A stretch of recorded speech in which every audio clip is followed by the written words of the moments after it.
Salut tout le monde, petite mise au point de l'élevage et après on va parler des traitements chimiques et naturels. Alors là les chèvres sont sorties là à midi. Encore la dernière le dernier morceau de parcelle là-bas. Donc là j'avais dit que je couperais en très très petits morceaux. Et en fait, je me suis aperçue que dans les très petits morceaux, il y avait une partie avec des très hautes herbes et une autre partie avec de l'herbe plus courte. Et en fait, je me suis aperçue qu'elles mangeaient beaucoup trop vite, donc je les ai agrandies et pour qu'elles aient de quoi manger sur la totalité de leur des heures de parcelle, enfin des heures de pâturage. Et du coup, bah ça fait que j'ai moins découpé que ce que je pensais. Donc du coup, elle va aller plus vite que ce que je pensais à l'autre parcelle là. Il reste un jour de pâturage là-bas et après elles passent de l'autre côté. Elles refont le cycle du début quoi. Donc de toute façon, on ira voir tout à l'heure ce qu'elles ont fait. Alors, petite nouvelle de la petite Nanette là qui s'était cassé la patte. Elle a fini sa deuxième semaine de traitement et c'est plutôt positif parce que elle se lève toute seule alors qu'avant j'étais obligée de moi la lever parce que c'était trop douloureux pour elle de se mettre sur ses pattes, d'appuyer dessus et de se mettre debout. Donc là, elle se lève toute seule, même quand on va la voir, elle a le réflexe vite de se lever. Là, on voit qu'elle a commencé à appuyer sur sa patte alors qu'avant, pas du tout. Elle l'a laissé en l'air, elle voulait pas appuyer dessus. Alors c'est léger, hein, bien sûr. Hein, on voit qu'elle a des difficultés à marcher. Elle a maigri. Elle est pas fine, mais elle est pas épaisse non plus. Par contre, pour la tétée, je l'aide pour être sûre qu'elle prenne bien parce que des fois, je vois qu'elle ose pas trop quand sa mère elle bouge un tout petit peu. C'est pas que sa mère donne des coups de patte, mais même quand sa mère bouge un tout petit peu, en fait, elle a peur, je pense, de se faire prendre un coup. Et du coup, elle se raidit et elle tète pas. Donc, du coup, en la mettant en cornadie, sa mère, et en la mettant en dessous, elle prend la tétée, quoi. Donc, du coup, je fais ça, je dirais un bon 4 fois par jour, et voire même 5. Et qu'elle tète le plus souvent possible. Elle commence à manger du foin, hein, comme les autres, hein, mais là, on voit qu'elle utilise quand même bien sa patte, là. Alors qu'avant, c'était pas du tout. Et du coup, voilà quoi. Ah, Nénette, donc ça va aller, hein. Ça va aller, elle est en guérison. Je vois qu'elle a moins mal aussi. Elle a plus de montée de température non plus. Donc là, elle arrive à faire face sans traitement. Donc on va continuer et ça va aller. Alors du coup, pour l'instant, elle a pas contact avec les autres. Elle a que contact avec sa mère. Et quand elle sera prête, elle ira avec les autres. Je pense que c'est l'histoire de peut-être 3 semaines. Ah, Nénette, suivant comment elle réagit. Voilà. On va aller voir les mamans et puis je vais vous parler du coup des traitements. Ah, quoique, il y a un carré aussi que je voulais faire voir aussi en rapport avec ça. Alors, du coup, la différence entre... Ou alors, je vous ferai voir après, ouais, peut-être. Oh, je suis brouillon. Alors là, j'ai passé le plus dur de mon activité. Là, les petits, j'ai commencé à les sevrer, là, il y a à peu près un bon gros 10 jours. Et du coup, j'ai moins de travail de distribution de lait pour ceux qui ont été refusés par les mamans. Et ceux qui sont avec les mamans, j'ai moins de travail de ballottage parce que du coup, je les sépare en fait du soir, juste avant la traite vers 17h. Je les sépare, ils font toute la nuit sans leur mère, dans un parc à part. Et je réouvre seulement du lendemain matin vers midi pour le pâturage des chèvres. Donc ils sont que avec les mamans l'après-midi. Et au pâturage parce que j'ai voulu continuer à les mettre au pâturage, moi ça m'intéresse. Et du coup je les ballotte qu'une fois alors qu'avant c'était 3 fois. 3 fois d'abord quand ils sont petits et qu'ils vont pas en pâturage, 2 fois quand ils commencent à grandir et qu'ils peuvent aller au pâturage, et une fois quand ils commencent à être sevrés, quoi. Donc ça fait la différence, hein, parce que quand vous avez là j'en ai 6, ils sont à quasiment 17 kilos, je peux vous dire que ça fait lourd à porter à la fin de la journée, quoi. Là on voit qu'elles ont pâturé là. Alors il y a des zones où les orties ont été se sont fait découper la tête. Elles ont pas tout mangé, mais elles ont découpé les têtes d'orties.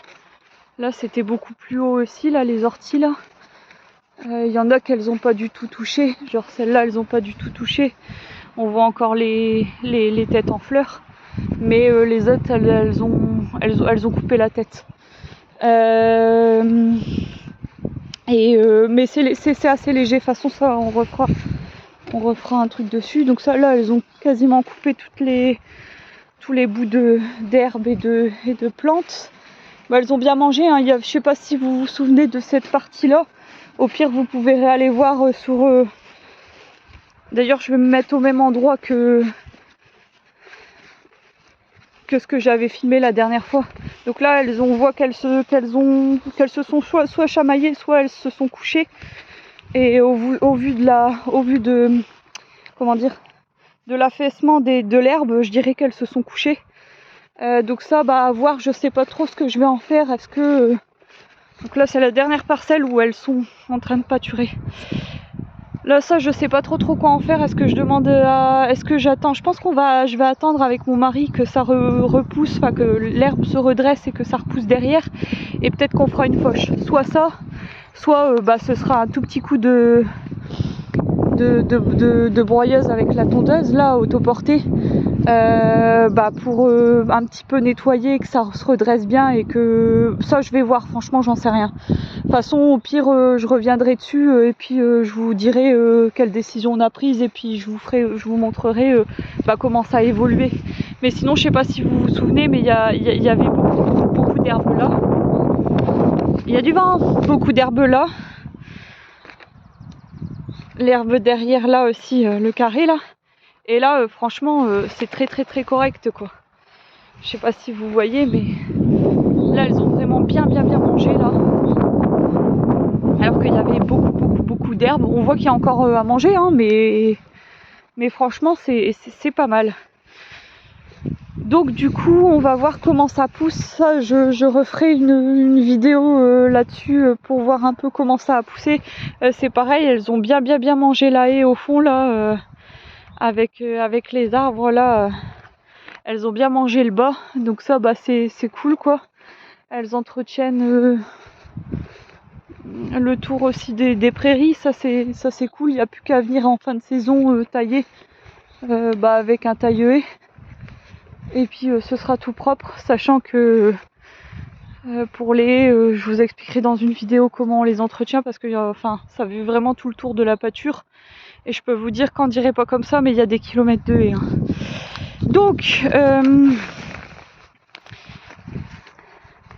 Donc la différence entre le traitement chimique et le traitement naturel. Alors déjà il faut savoir que le traitement chimique en général c'est de la médecine pour soigner, et les traitements naturels c'est de la médecine préventive. Ça veut dire quoi? Ça veut dire qu'en gros vous pouvez espérer avec ce type de traitement là aider les animaux à faire face à un certain nombre de difficultés dans la saison, mais vous n'allez pas pouvoir soigner quand elles sont atteintes de quelque chose. Donc du coup en fait ça va vous imposer à faire un suivi de vos troupeaux qui est assez pointu, et comment je pourrais dire, des variations de traitement, des longueurs de traitement et des différents traitements à faire périodiques qui vont aider la chèvre ou l'animal en général à surmonter et faire face à une certaine une certaine maladie qu'ils vont pouvoir avoir. Donc soit votre animal va être costaud génétiquement, et aussi au niveau de la nourriture, parce qu'il y a beaucoup de ça aussi, il y a beaucoup la nourriture qui va faire que vos animaux vont être résistants ou pas à certaines maladies. Et en fait le fait d'aider avec du traitement naturel, ils vont passer le cap, ou alors ils vont pas passer le cap. Ça veut dire que vous pouvez pas tout miser là-dessus en fait. Vous avez beau traiter en méthode naturelle et à base de plantes, Est-ce qu'elle va manger l'ortie? Elle, non. Elle a senti, mais sa mère... Ah bah, il s'est pris une chouille. Bah ouais, Loulou, ça fait mal. Hein. Normalement, sa mère, elle en mange de l'ortie, l'orépine. D'ailleurs, elles sont dessus. Elles mangent en dessous, mais elles y touchent au but de museau, mais elles y mangent pas. Mais ça, c'est pas très grave. Ah, elle le mange, la petite. Ah, elle le mange. Ça, voyez, mère-fille. Mère-fille, parce que une chèvre qui consomme un certain type de plante, elle va la prendre à ses filles, à elle. Ça, on en reparlera plus tard. Ouais, donc je disais, en fait, si vous avez des animaux costauds génétiquement bien nourris et bien, comment je pourrais dire, pas carencés aussi. Ça aussi, ça fait beaucoup les carences aussi. Vous pouvez avoir des chèvres du coup qui vont être, du coup, avoir un organisme qui va moins résister. Et donc du coup, vous avez beau traiter au naturel. Bon, en fait, ça va rien faire parce que votre animal, il est déjà en mode, vous voyez, son corps, il est déjà en mode lutte. Et du coup, ça va pas être assez efficace pour pouvoir l'aider. Après, c'est pareil, suivant l'infestation que vous avez au niveau de cette maladie-là, parasite ou autre. En fait, si vous êtes trop infesté, il faut tout de suite faire au chimique et pas faire à la plante. Pourquoi? Parce que l'organisme, il est trop atteint. Et en niveau plante, ça va pas être assez efficace pour tuer, en fait, pour tuer la maladie que l'animal a.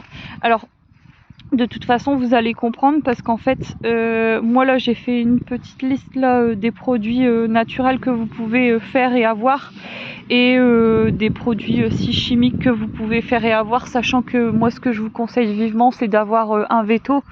Un suivi veto régulier, même si vous avez un petit troupeau, si possible toujours le même, et en discuter avec lui. C'est les premiers qui vont savoir vous aiguiller ou pas, sachant qu'ils sont souvent un peu démunis au niveau de notamment des chèvres. Hein. Chez nous, c'est plus la vache et le cochon. Et du coup, quand ils ont de la chèvre, ils sont un tout petit peu plus perdus, mais moi je les trouve plutôt bons. Enfin moi, je suis pas déçue de mon veto, au contraire, il est bien. Mais voilà quoi, des fois ils ont des difficultés à nous aiguiller parce qu'ils sont un petit peu moins habitués, et puis surtout le pâturage, hein, c'est pas très commode non plus par ici de faire pâturer des chèvres. Donc voilà, alors en produits naturels, ce que vous pouvez faire, donc moi en fait je fais un mélange maison. Donc vous pouvez le faire soit pour des ruminants, soit je le fais aussi beaucoup, c'est pour les poules, les oies. Ça nettoie principalement le système digestif, notamment pour les parasites intestinaux. Chez les poules, ça va être plus pour les vers. Oh, j'ai bugué, je crois qu'il y avait un truc là-bas, mais non. Ça va être plutôt pour les vers. Donc ça, c'est un mélange en fait, soit d'huile de tournesol, soit l'huile de colza. Vous prenez de l'ail, vous mixez et vous rajoutez du vinaigre de cidre. Donc la proportion, c'est 1 de tournesol ou colza et 2 de vinaigre de cidre. Vous prenez, je sais pas moi, peut-être 3-4 gousses d'ail que vous pilez, et en fait vous mélangez dans une grande bouteille et vous laissez macérer pendant à peu près 24 heures, et après vous pouvez commencer à donner à vos chèvres. Alors moi, je fais ce qu'on appelle des cures, donc suivant en fait le cycle et le suivi des animaux sur une parcelle, je vais juger si c'est pertinent ou pas de leur faire le traitement. Je m'explique. Il fait chaud, humide, c'est favorable à la prolifération de bactéries et de parasites. Du coup, ça va être propice pour moi, ça va être pertinent de tenter de faire un produit à base naturelle, sachant que j'ai une pratique de pâturage qui me le permet, vu que mon pâturage est tournant dynamique, et donc du coup, ma pression parasitaire et ma pression au niveau des maladies va être moins élevé qu'un pâturage qui est moins tournant et plus continu, où elles vont un petit peu plus stagner sur la même parcelle. Et là, du coup, ça va nécessiter des traitements beaucoup plus réguliers au niveau naturel, voire directement traitement chimique, quoi. Donc du coup, moi, je le fais, sachant que moi, je continue à le faire, hein, parce que du coup, là, en fait, je pourrais ne pas le faire si elles étaient à chaque fois que sur les parcelles là, parce que tous les jours, voire tous les 2 jours, elles ont un nouveau site de pâture. Mais elles retournent sur des parcelles, vous savez, les fameux couloirs où elles retournent pour rentrer en chèvrerie et pour ressortir pour aller de nouveau en pâture. Elles repassent sur des crottes et là, du coup, ça m'impose à faire régulièrement des traitements. Donc, du coup, ce que je fais, moi, c'est que tous les mois, une fois par mois pendant 5 jours, je fais mon traitement mélange maison à base d'huile de tournesol, vinaigre de cidre et ail pilé. Je fais ce traitement-là. Pour les poules et les oies, par exemple, il y a des moments où je vais voir que c'est pertinent de le faire ou pas. Et c'est principalement en allant ouvrir le matin. Je prends un petit, allez, on va dire 1 minute, ça va vite, hein. Ou le soir en fermant, mais le soir, c'est plutôt ma mère qui va fermer. Moi, c'est plutôt le matin que j'ouvre et que je vois les poules et les oies, et je regarde leur comportement. Est-ce qu'elles sont un peu abattues? Est-ce qu'elles, on appelle, vous savez, là, le buyback, des trucs comme ça. Vous allez à pouvoir observer si votre animal a des comportements en fait où ça vous montre signe qu'il y a quelque chose qui se passe, quoi. Donc pareil, des fois on entend les poules tousser, voilà, donc ça, moi je fais plutôt par exemple un produit à base de, en fait, vous mettez du thym, vous faites infuser du thym dans une casserole et ça c'est pour débloquer les voies respiratoires des poules quand elles ont un rhume et qu'elles respirent pas bien. Donc ça c'est pareil, c'est à faire pendant à peu près 4-5 jours et à refaire si ça se reproduit. Sachant que si ça se reproduit, c'est que peut-être potentiellement que votre produit naturel n'est pas assez efficace et qu'il faut peut-être penser aux chimiques. Vous voyez, il ne faut pas se buter en fait à vouloir faire que du naturel, parce que vous allez pas, votre animal il va d'autant plus s'affaiblir. Et si déjà de base il n'était pas costaud pour affronter le problème, vous vous doutez bien que si vous faites un traitement naturel et que ça l'aide pas, ça va empirer, quoi. Donc du coup voilà. Alors moi, ce que je fais, c'est que pour les chèvres, je le fais à la seringue là. C'est moi qui le mets dans quand elles sont au cornadis en train de manger. Je leur fais le traitement à la seringue. Pour les poules, je le fais soit en mélangeant le produit avec du pain émietté et on laisse imbiber, soit avec de la semoule si ça marche très bien. Voilà, donc ça c'est pour le produit naturel. Après, vous avez des solutions à boire qui existent sur internet, hein. Vous avez la ferme du Beaumont, vous avez Alliance Élevage, vous avez d'autres façons. Dès que vous allez chercher, vous tapez produits ou solutions à boire vermifuge, vous allez trouver un tas de sites qui vont vous le vendre. Donc c'est des solutions, soit ça fait des espèces de seringues que vous mettez dans la bouche, soit ça ressemble à des bouteilles un peu d'eau, de liquide d'1 litre, et vous devez le faire à la seringue vous-même, quoi. Donc alors moi j'ai noté quelques marques là, et je vais vous dire ce que j'en pense.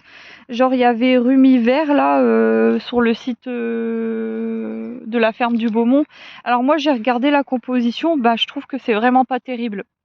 Moi je trouve, en plus je trouve que c'est assez mensonger parce qu'il vous parle en gros que vous devez faire 2 fois le traitement et que vous êtes couvert pendant 4 mois. Mon cul, c'est impossible.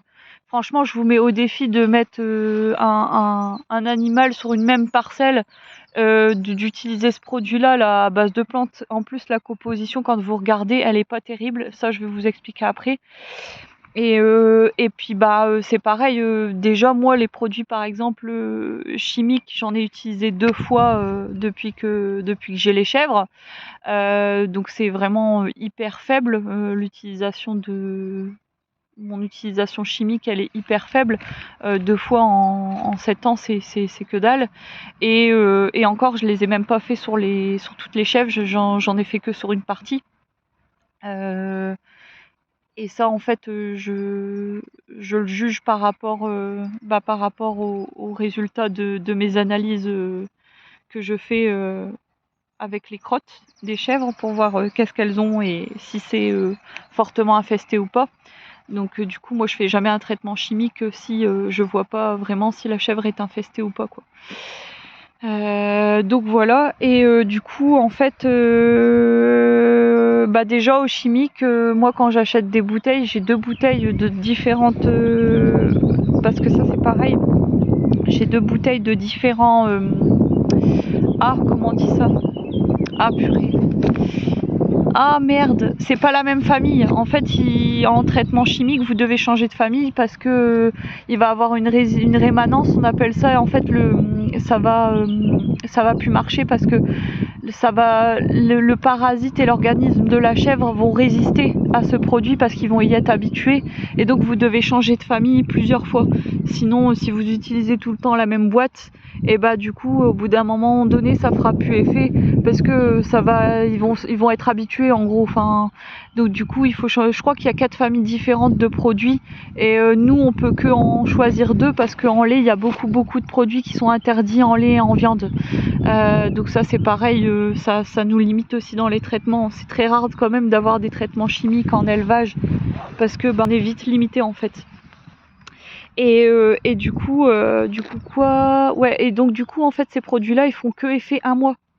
Donc vous imaginez bien qu'en chimique, 1 mois, je peux vous dire que c'est des produits, des fois, si c'est interdit ou si vous avez des délais d'attente au niveau, par exemple, des œufs, du lait ou de la viande, ça veut dire que le produit, il en jette, quoi. C'est pas parce que les produits naturels, c'est absolument pas interdit pour le lait, la viande ni les œufs, hein. Vous pouvez y aller, hein. Vous faites un traitement par jour au naturel. En fait, il n'y a pas de contre-indication ni de délai d'attente. Donc ça veut dire que c'est pas c'est pas fort en fait comme traitement. Donc du coup au chimique, si c'est interdit des fois où il y a des délais d'attente comme ça, c'est que le produit il y a bien quelque chose dedans qui est lourd et donc du coup ça fait que effet 1 mois. Alors vous allez pas me faire croire que le petit produit là dentifrice là il va durer 4 mois, mon cul quoi. Enfin 1 mois franchement franchement vous faites ça, vous allez avoir de la casse quoi. Donc de toute façon si vous me croyez pas, il n'y a pas de problème. Franchement, je m'en fiche. Mais parlez-en à votre veto quoi. Parlez-en à votre veto parce qu'il va vous le dire. Alors moi j'ai fait voir tous ces produits-là à mon veto. Moi par exemple j'utilise. Alors moi ça j'ai jamais acheté, j'achèterai pas parce que comme je vous ai dit la compo elle est pas terrible. Pourquoi elle est pas terrible? Parce que quand on regarde les ingrédients, enfin la composition qu'il y a au niveau des plantes, déjà il n'y a pas beaucoup de plantes qui aident au déparasitage. J'ai regardé. Franchement, honnêtement, c'est plutôt, ils vont plutôt jouer sur des minéraux ou sur le fait d'éviter des carences plutôt que d'avoir des plantes, de la compo de plantes dedans, quoi. Enfin, j'ai regardé, franchement, allez, il y a peut-être 2 plantes dedans où ça va avoir un intérêt déparasitaire, si je peux dire comme ça, mais le reste non quoi. Et c'est pareil, il n'est pas marqué de pourcentage. Donc ça c'est pareil, si vous n'avez pas de pourcentage dedans, au niveau des plantes, par exemple, s'il n'est pas marqué autant de pourcents de plantes, si ça se trouve dans votre produit, il n'y a que 5 ou 10%. 5 ou 10% de plantes, excusez-moi, mais c'est que dalle. Par exemple, si vous pouvez très bien, mais je pense que je vais m'arrêter là et je vais peut-être la couper. Je vais terminer sur ma phrase quand même, mais vous pouvez très bien, par exemple, et ça, moi, je le recommande peut-être plus que des traitements là de solutions que vous pouvez faire boire par vos chèvres. Hein, il y a genre Vermital solution parasite, je crois que c'est au comptoir des plantes ça. Il y a un pourcentage de plantes dedans qui est là par contre intéressant et où vous pouvez vous amuser à faire un peu comme moi, vous prenez vous faites 4 jours de traitement et vous reproduisez votre traitement tous les 3 semaines par exemple, suivant le suivi de parcelles et de vos animaux que vous allez faire. Parce que si vous avez un système comme moi où vous bougez souvent vos animaux, vous n'êtes pas obligé, vous pouvez écarter la fréquence du produit que vous allez faire sur vos bêtes. Vous pouvez ne pas traiter. Les fréquences peuvent être moins fréquentes justement. Enfin, je sais pas si c'est clair ou pas. Bref. Ouais, donc je disais, plutôt que de faire des trucs comme ça à base de plantes et injecter, vous pouvez aussi directement implanter des plantes qui vont servir au déparasitage des chèvres. Et là, on s'en rend bien compte que c'est pas si facile que ça. Pourquoi? Parce qu'en fait, vous allez devoir implanter un pourcentage de plantes qui est énorme sur la surface pour qu'elles se déparasitent. Moi, par exemple, j'avais déjà vu des mélanges qui sont faits, je crois que c'était principalement à Agrifourniture. C'est des mélanges que vous pouvez planter sur vos prairies. Je sais plus comment ils appellent ça, mais je crois que c'est mélange fort élevé en tanin, parce que c'est principalement les plantes à tanin qui vont vous aider à faire face aux parasites. Et du coup, dans leur mélange, il y a facilement un gros pourcentage de plantes. Je crois que ça doit être du 40%, mais je me demande même pas si vous devez pas même plus planter que 40% de votre superficie totale en plantes tanin pour qu'elles se déparasitent. En fait, il faut qu'elles en mangent beaucoup, beaucoup et tout le temps. Donc par exemple, moi sur mes 2 hectares, sur chaque, donc là c'est séparé en 4 parcelles de 5000 à peu près. Ça veut dire que sur mes 4 parcelles de 5000, je dois au moins avoir 40% de plantes en tanin qui est plantée. Je sais pas si vous vous rendez compte, mais c'est énorme. Donc en fait, elle doit ingurgiter quasiment moitié plante à tanin et moitié herbe basique, quoi.